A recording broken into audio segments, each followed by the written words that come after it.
there are Americans in this country that believe that what happened Saturday night was staged. Karoline, does the administration view this as a security failure? With that, I will take a few of your questions today. Daniel, thank you for being here. Why don't you kick us off? Thank you, Karoline. The president, Saturday after the assassination attempt, came here. He emphasized that law enforcement did their job in keeping everyone safe at the dinner. House Speaker Mike Johnson came out and said he believes the president needs greater protection. What is the White House's message to the millions of Americans who wake up here today nervous, uneasy about the safety of the president at events like this and the safety of other cabinet members? Well, we certainly understand their fears and their worries. As you heard from the president himself, he continues to have trust in the United States Secret Service. As I just said, these are great men and women who are doing their jobs and performing their duties honorably. As we all witnessed on Saturday evening, within minutes, the president, the first lady, the vice president, members of the president's cabinet were ushered out of the room. The perpetrator who sought to inflict massive harm, as we all now know with the release of the manifesto on administration officials and the president himself, was stopped at the security perimeter that was set up. He tried to charge through it, as you saw on video, and he was quickly neutralized by Secret Service, and thank God that he was. With that said, obviously the White House is always asking the tough questions and ensuring the safety of the president. I understand there will be a meeting early this week convened by the White House Chief of Staff Susie Wiles with top DHS leadership, members of the United States Secret Service, and our own operations team here to ensure the safety and the security of the president, as we do have many of these major events moving forward. So we're always monitoring operations and procedures, always asking the tough questions to ensure the president is safe, and the American people should be assured there's no higher priority for the president and his staff than the president's safety. Caroline, Friday you said that you thought that gaggle out of the sticks would be your last one before your baby. Back in 2024, when the president had the attempt on his life in Butler, you cut your maternity leave short back then. You're obviously back here today after Saturday. Can you just elaborate a little bit why you felt it was important to be here to bring to the media and talk to the American people from the stand? Sure. It's sort of crazy timing when you put it that way for both children with 2 assassination attempts against the president. I'm honored to work in this job. I view this job as the president's spokesperson and the White House spokeswoman as public service. It's not just any job. I'm honored to do it, and I'm honored to work and speak on behalf of President Trump, who has faced unprecedented adversity and challenges, and I'm honored to work for him. And again, as I witnessed on Saturday night, just his dogged resolve and determination to get back onto the stage, and he was pushing Secret Service and law enforcement to allow him to address, and that really, I think, hopefully gives the country the type of strength that we need. And I certainly know, as his spokeswoman, and I can speak on behalf of all of the staff here at the White House, the president inspires all of us to just keep going and keep fighting every day. Thanks, Daniel, and congrats to you on your new baby. He's beautiful. Aisha. Just on the rhetoric, you mentioned the First Lady and Jimmy Kimmel. Jimmy Kimmel's comments were, "Mrs. Trump, you have a glow like an expectant widow." And he said this days before the shooting, but there does seem to be a normalization of rhetoric about assassinating this particular president. How can this administration try to put an end to this? Well, I think you heard it directly from the president on Saturday night, Aisha, that in his words, we need to recommit ourselves as a country to toning down the rhetoric and to unifying around what makes our country great. That's true of everyone who works in this White House, but as I said, it's also true of everyone who has a voice and a platform across this country, whether you're on television, a podcast host, people listen, and when you have mentally disturbed individuals across the country who are listening to this crazed rhetoric about the president day after day after day, it inspires them to do crazy things. And unfortunately, it's not just the media, it is the entire Democrat Party has made their pitch to voters across the country that Donald Trump poses an existential threat to democracy, that he is a fascist, and that they compare him to Hitler. I mean, these are despicable statements that the American people have been consuming for years. And so many mentally perturbed individuals are led to believe these words are truth and then are inspired to act on it. I have a whole host of examples that we can share with you after. It is pages and pages of major Democrat Party elected officials saying, such as Rep. Hakeem Jeffries just this month said, "We are in an era of maximum warfare everywhere all the time." Governor Josh Shapiro said heads need to roll within the administration. Senator Alex Padilla said people are, quote, dying because of fear and terror caused by the Trump administration. Senator Elizabeth Warren, President Trump is making the country look like a, quote, fascist state. Senator Adam Schiff saying President Trump using a dictator playbook. Senator Ed Markey calling President Trump a dictator, saying that this administration's actions are authoritarianism on steroids. Governor J.B. Pritzker, never before in my life have I called for mass protest disruptions. These Republicans cannot know a moment of peace. You have Rep.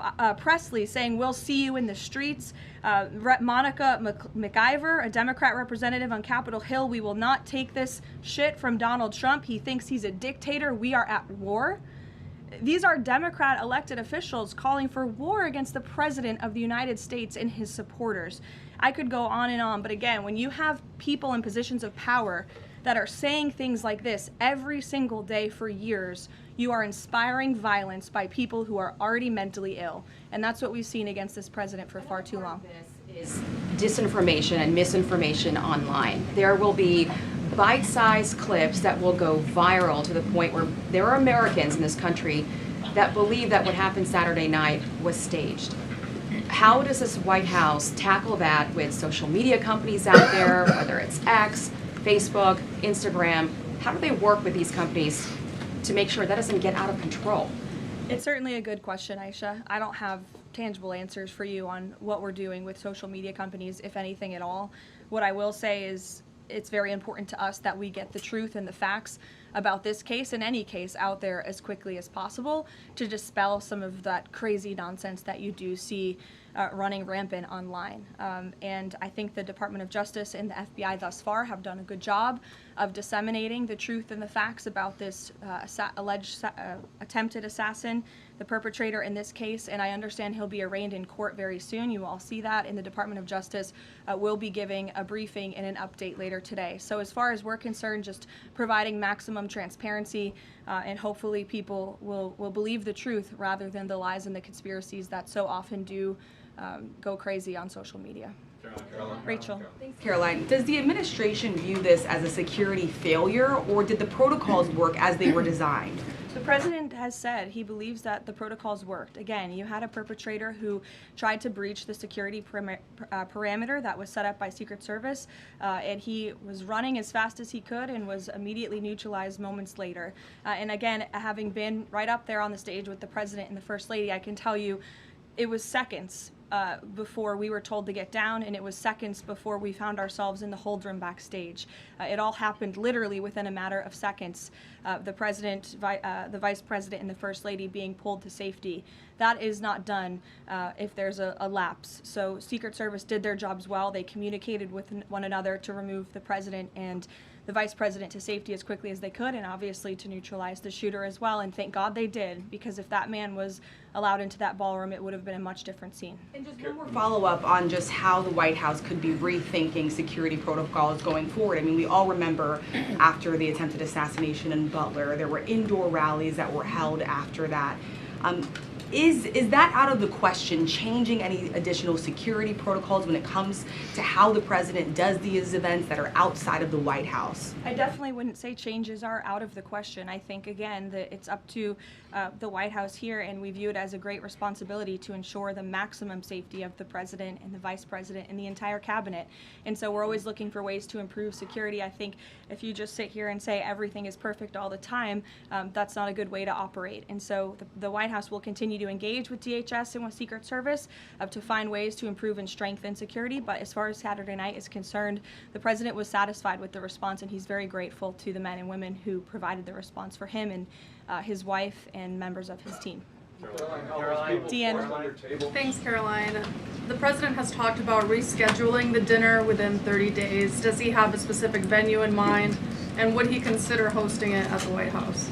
Well, unfortunately, we don't have a room big enough here at the White House, which is another point to be made, and the president is absolutely right. It's why the White House Ballroom project is not just a fun project for President Trump, like you will read in the media. It is actually critical for our national security that a larger, secure building on this complex, which is the most secure complex in the world, is built to accommodate not only large amounts of guests, but also the president, the vice president, members of the cabinet. The line of succession in this country should be able to gather freely in safety without the fear of threats or political violence. And the White House Ballroom will provide that. And so it's critical that we get this project done as quickly as possible.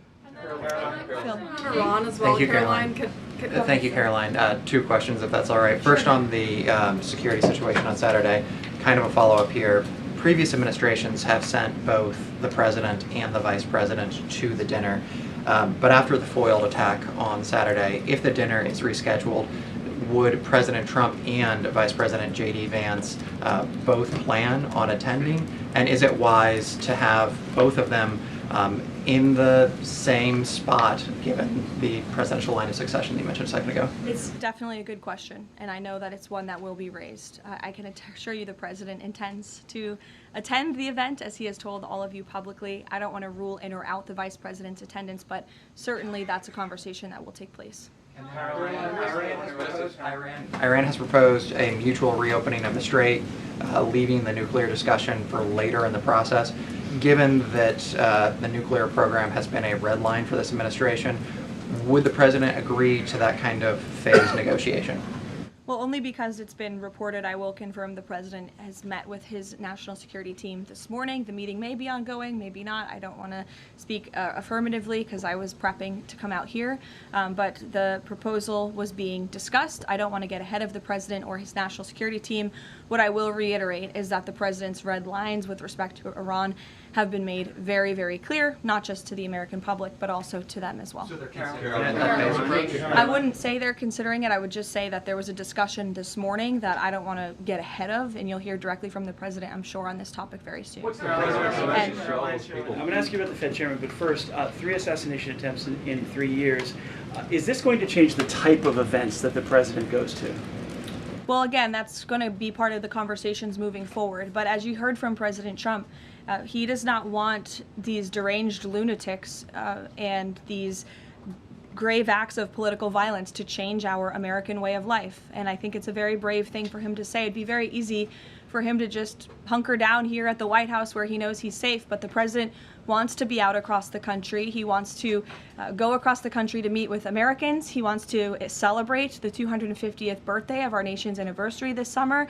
As you know, we're gearing up for a big UFC fight here on the South Lawn. So there's many exciting events I know the president wants to be part of and will be part of moving forward. He's undeterred in that way, and it's something that inspires all of us here to keep going.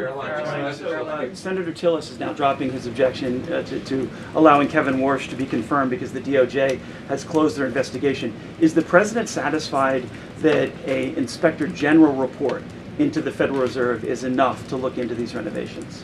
The president understands that the Inspector General has greater tools at their disposal, perhaps even more powerful than a grand jury, to continue investigating the financial mismanagement of the Fed building, which is a priority for the president.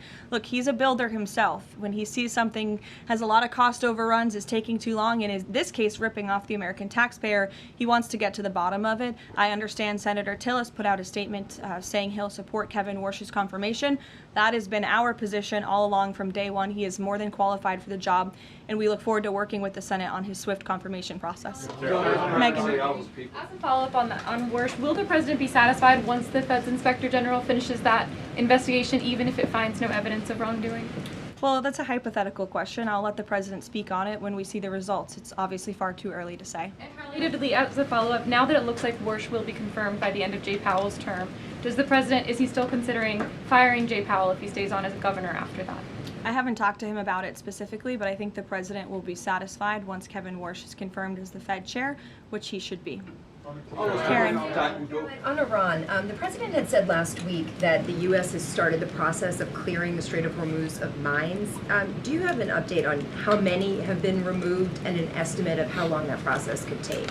I don't, but I would defer you to the Pentagon on that. We'll make sure they get you an answer, Karen. Is it an ongoing process, though? It's still actually happening right now? From the president's Again, I would office? defer you to the Pentagon on anything with respect to clearing mines in the Strait of Hormuz. Caroline, thank you very much. I'll go I know, there, but go ahead. I know that you said that the White House is reviewing the security protocols for things that could be done differently in the future. Have you identified anything so far that you would like to see done differently, or ask the Secret Service to make any changes in the security protocols for the president, particularly at these large events that are taking place off the White House campus? Not yet, no, but as I said, there will be a meeting here at the White House in the earlier half of this week, so those conversations will take place. And on the line of succession. And I would also just add, you know, look, the Secret Service does not detail their procedures or operations to the public for obvious reasons, because you have crazy people who try to hijack them and get around them. So these conversations will take place in private, but if adjustments need to be made to protect the president, they will be made. Caroline, the White House discussed doing like it does, for instance, with a joint address to Congress for these large events, and designating someone as the designated survivor for future large events that the cabinet attends. Well, those conversations ahead of the WHCD dinner did take place, but there were several members of the cabinet in the line of succession who did not attend for various personal reasons. So designating one survivor was not necessary, as we had several members who were not there already. Caroline, are those people forced to dive under tables and fearing for their lives on Saturday night, including many of the people in this room, myself included? What is the president's message to those people who experienced that terrible trauma and maybe are still fearful today? I think he would say, as he sort of did on Saturday night, coming in here in his tuxedo, you know, we can't allow these crazy people to let us be afraid. We have to keep moving forward, showing up, doing our job, celebrating our country, and doing what we know is right. But certainly we'd like to see the rhetoric against this president and his supporters toned down, because it is inspiring these crazy people across the country to target not just the president, but those who work for him and those who support him. And it must end. Is he following the arraignment of the suspect today? Yes, he is, and I know you all want to follow that too. It's happening in a few minutes, so I'll let you all go. The Department of Justice is also going to be speaking momentarily following the arraignment, and I pray that this is the last time I speak to you for some time until after my maternity leave. So thank you guys.